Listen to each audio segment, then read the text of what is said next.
আমাদের বাংলাদেশে এই আসিয়াই কিন্তু প্রথম না যে ধর্ষণের শিকার হয়েছে। এর আগেও অনেক অনেক আমাদের ছোট বোন এরকম নোংরা কাজের শিকার হয়েছে। আমাদের সার্জিস আলম ভাই একটা কথা বলছে, এই ধর্ষকদের আগেও যারা এইসব কাজ করছে তাদের যদি আমরা তখন পর্যাপ্ত পরিমাণ শাস্তির আওতায় আনতে পারতাম, আজ হয়তো আসিয়া বেঁচে থাকতো। আমরা আহ, প্রকাশ্যে প্রকাশ্যে জনসম্মুখে যদি এই ধর্ষকদের বিচার করতে পারতাম, আজ হয়তো এই আসিয়া বেঁচে থাকতো।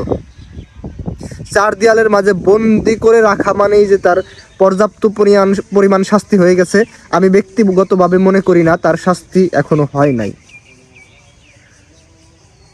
জনসম্মুখে প্রকাশ্যে তার শাস্তির আওতায় আনা দরকার, যেন সেকেন্ড টাইম এই কাজ কেউ না করতে পারে।